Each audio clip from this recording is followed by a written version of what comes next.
Hi there. You are Josh from ElectroNautic. from ElectroNautic, and you're actually from Perth. I am. Which We're is local. my neck of the woods as well. Boys. So tell me about this WaveFlyer. So WaveFlyer is the culmination of 4 years of development and a lot of iterations on the Wave Drive. So our core intellectual property is the Wave Drive. That's the active stability control system that flies it above the waves.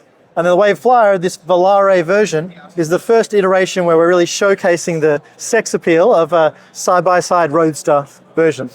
Yeah, and I understand it's got quite a good performance. It does. It really outperforms any jet ski on the market in range, endurance, and fun factor, and safety as well. So really, we've got 4 or 5 key pillars that we think we're already better. The only thing we don't try and compete on is speed, because honestly, we think speed is somewhat of a bogan-ish type need, and it doesn't actually give you any more exhilaration, especially if you're smashing through waves at a high speed. It's really uncomfortable. So by going, slower but smoother, and actually carving and cutting over the waves like chopped like butter, that's way more exciting than smashing through the waves faster. And this is a 2-seater. It is 2 seats side by side, bench seat. So it's really up to 3 people if they're slim and lightweight. So Yeah, it wouldn't be me. Well, it could be you and a couple of kids or whatever. But so for instance, myself, my wife, and my 2 children can fit on this. So technically it can fit lightweight people, but even up to like 250 kilos combined weight. So it could be, 150 kilo heavy set man could still operate. Not that bad. I'm not saying that.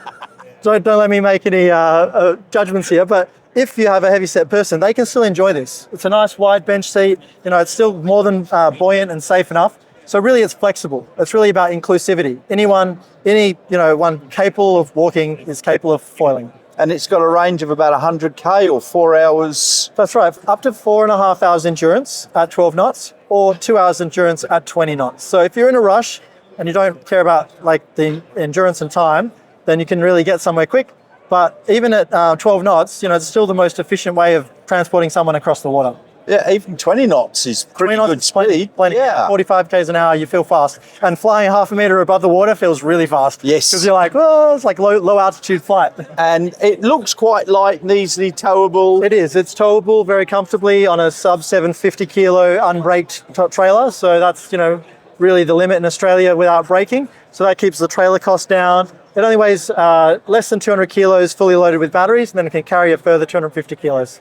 Yeah, that's pretty light. Yeah. So even my Model Y will be able to tow it. Definitely. It's actually, you see the Model X towing it here, and it's yes. It's a very good match made in heaven. Tesla's towing WaveFlyers.